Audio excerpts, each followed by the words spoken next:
1926년 2월 11일 옥인동에서 한 사람이 죽었습니다. 그 옆에는 대한제국 마지막 황제 순종을 진료하던 의사 3명이 옆에 있었습니다. 황제를 진료하던 의사가 이 사람을 같이 돌봤다는 겁니다. 일주일인 18일 그의 장례식이 거행되었습니다. 연결식이 열리는 용산역까지 영구차로 가는데 그 뒤에 천여 대의 인력거가 뒤를 따랐고 옥인동에서 광화문까지 1.4km에 그 운구차 뒤로 가는 사람들이 1.4km를 가득 메워서 따라갔습니다. 인산인해로 그 사람 뒤에 장례행렬이 같이 갔다는 겁니다. 용산역에 도착하자 총독을 비롯해서 천여 명이 거기에 인사를 하고 그리고 장례식이 거행이 되었습니다. 총독부에서 이 장례식 전체를 기록 영화로 다 찍었는데 그 영화가 지금은 소실되고 없어졌다고 합니다. 연결식을 마치고 6시 30분에 용산역에서 기차로 운구를 해서 고향인 익산으로 내려가서 성대하게 마련된 묘에 안치가 되었습니다. 이 사람의 이름은 리노이의 칸요입니다. 아시는 분은 없을 겁니다. 그런데 한국 이름이 이완용입니다. 이완용은 대한제국 외부 대신 서리, 의정부 참정 대신, 내각 총리 대신이었습니다. 을사조약을 맺게 하고 나서 내각 전체를 담례하는 총리, 엄청난 권력을 가지게 됩니다. 이 총리 대신이 되고 나서 이토 히로부미에게 어떤 난관에도 좌절하지 않고 대한제국을 일본에 바치겠다고 맹세를 합니다. 이어서 한일 신협약, 한일 합방조약을 체결하고 나서 잘 아시는 것처럼 경술 국채까지 이르게 합니다.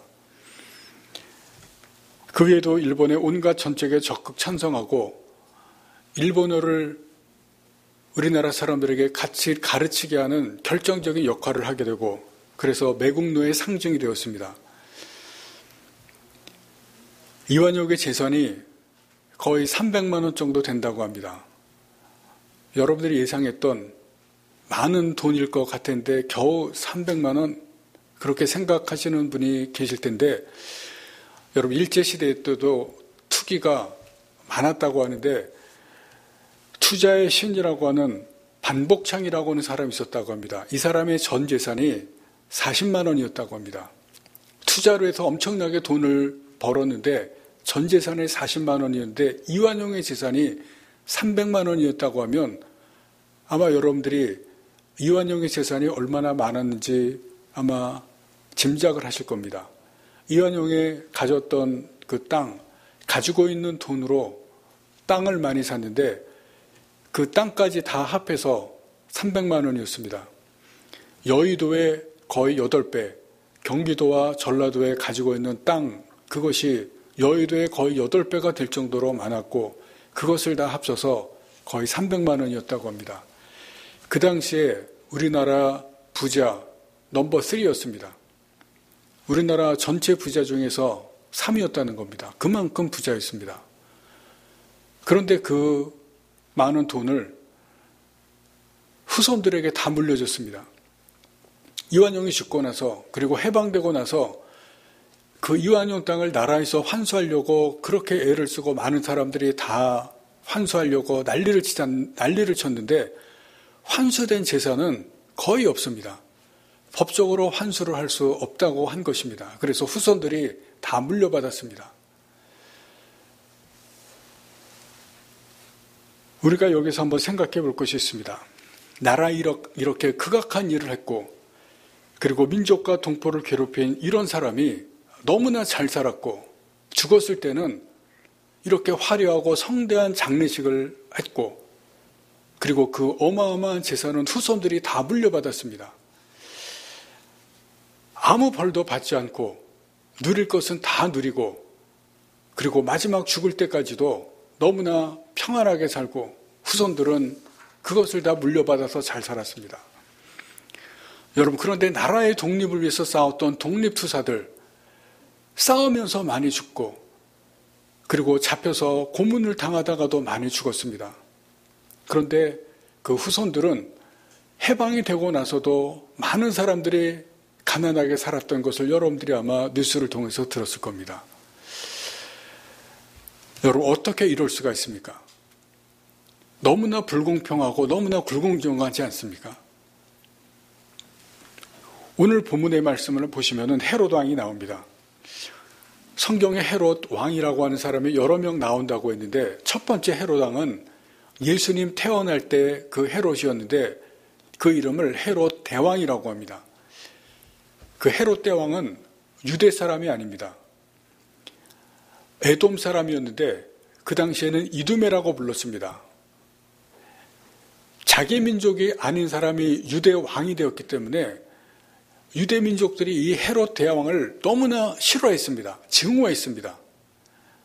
아주 싫어하고 증오해서 유대 이 헤롯 대왕도 유대 민족을 다스리기가 너무나 힘들었습니다. 오늘 본문에 나오는 20절의 헤롯 왕은 헤롯 대왕의 손자입니다.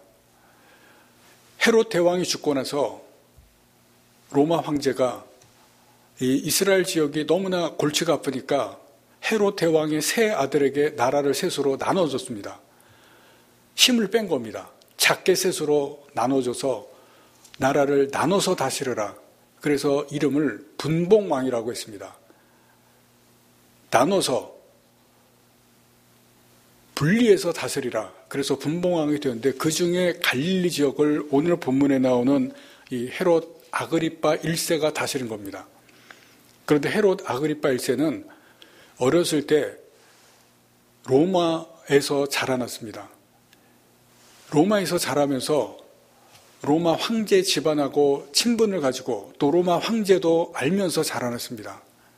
그러면서 거기에서 유대적으로 돌아오면서 로마 황제와도 친분이 있고, 그리고 정치적인 수완도 좋으니까 삼형제가 각자 나라를 나눠서 다스렸는데 로마 황제의 도움도 받고 정치적인 수완도 가지면서 자기 형제들을 다 제거하고 이스라엘 전체를 다스리게 됩니다. 할아버지보다 헤롯 대왕보다도 더 넓은 지역을 다스리고, 그리고 이스라엘뿐만이 아니라 이스라엘 위쪽 지역, 오늘 본문에 나오는 두로와 시돈이라고 하는 지역까지도 자기 세력을 확장하고 그곳까지도 지배하게 됩니다. 이 두로와 시돈이라고 하는 지역에는 무역이 활발합니다. 그런데 그곳에 양식, 이 먹을거리를 헤롯 아그리파 1세가 그곳을 자기가 손에 쥐고 통제합니다. 자기에게 양식을 사서 먹게 그렇게 만들어 놨습니다. 그래서 두로와 시돈이 먹을 것이 헤롯에게서 사 먹어야 되니까 꼼짝 못하게 되는 겁니다. 오늘 본문에 보시면은 헤롯이 두로와 시돈 사람들을 대단히 노여워하니 두로와 시돈 사람들이 헤롯의 심지를 건드리는 그러한 일이 일어났습니다. 무슨 일인지는 정확히 알지 못합니다. 헤롯이 두로와 시돈 사람들에게 단단히 화가 났습니다. 그런데 그 문제를 두로와 시돈 사람들이 식량 문제가 걸렸기 때문에 헤롯이 식량을 끊어버립니다. 공급을 안 합니다. 먹을 것이 없어지니까 그 문제를 풀려고 헤롯을 두로와 시돈 지역으로 초청을 했습니다. 그래서 헤롯이 두로와 시돈 지역으로 지금 가게 된 겁니다. 가서 20절에 화목을 청했다. 그래서 그 지역으로 간 겁니다. 그래서 21절에 날을 정해서 이제 왕복을 입고 그곳에 그 당시에 로마 경기장, 큰 경기장에 이제 갔는데 많은 사람들이 그 경기장에 다 모였습니다. 높은 단상에 올라갔는데 왕복을 입었는데 그 왕복이 은색입니다. 은색을 입고 왕복이 오는데 마침 그곳에 찬란한 태양이 비쳐서 그 왕복의 은색이 찬란하게 비추기 시작합니다. 연설하는데 찬란하게 비추니까 사람들이 이 헤롯을 신이라고 그렇게 외치기 시작합니다.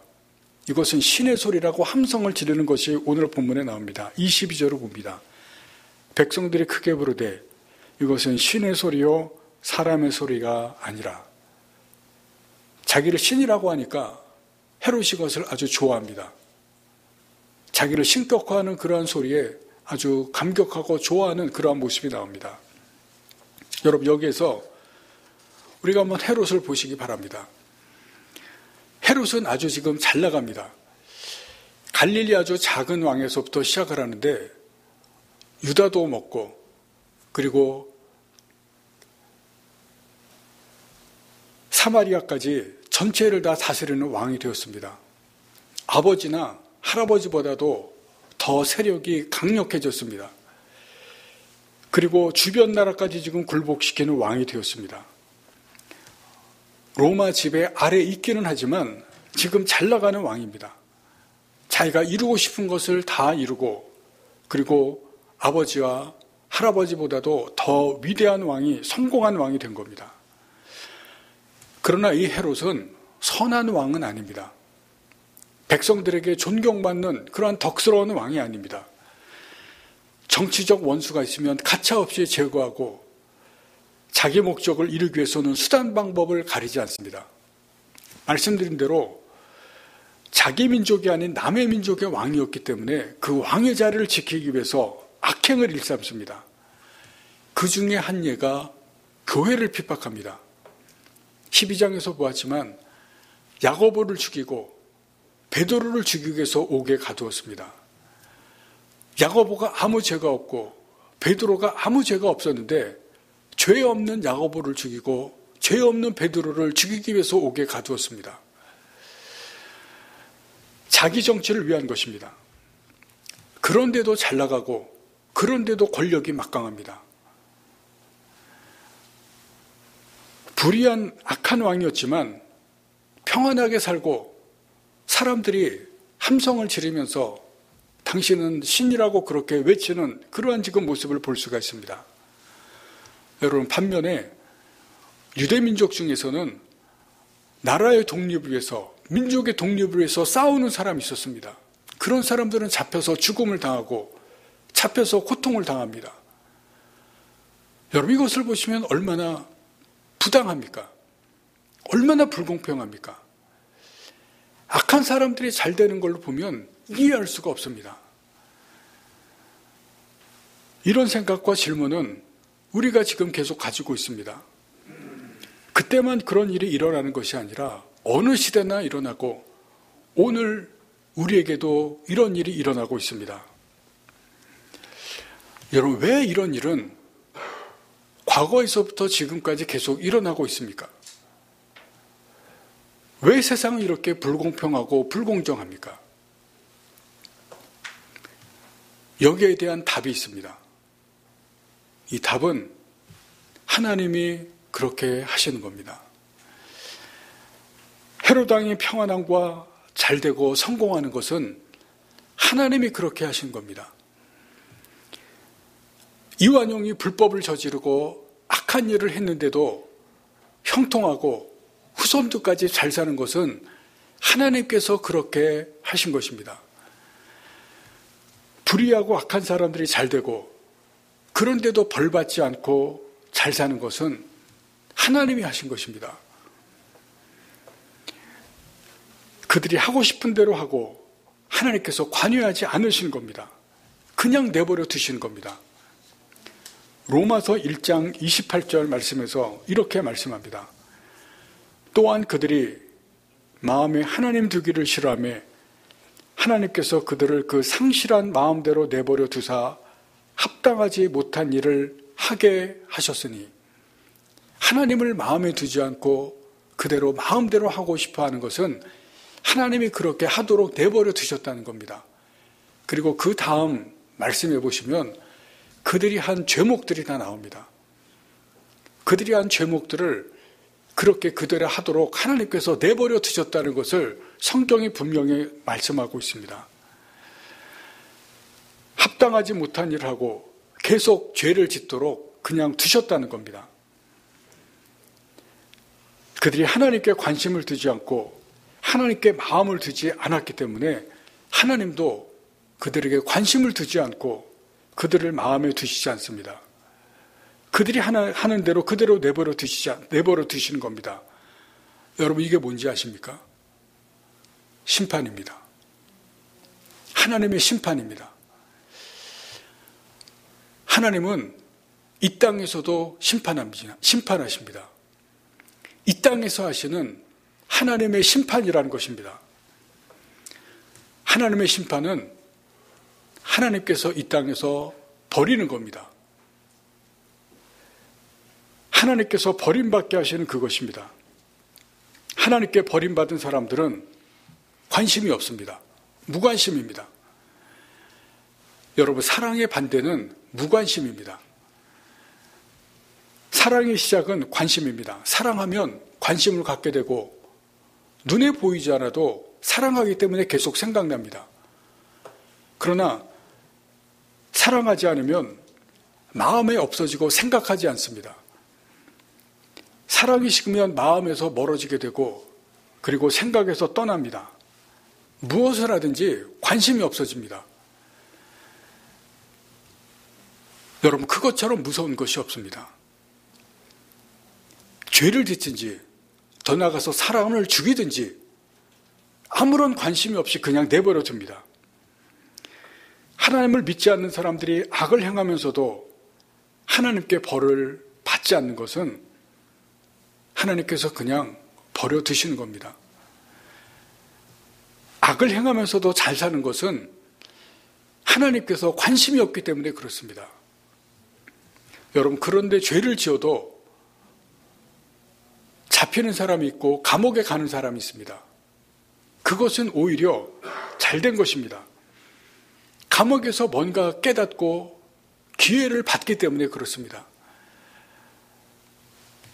뭔가 다시 새롭게 될 수 있는 기회가 주어지는 것이기 때문에 그렇습니다. 그런데 하나님께서 내버려 두신다는 것은 기회를 주시지 않는 것입니다. 기회가 없어진다는 것입니다. 회개는 하나님께서 기회를 주시는 것입니다.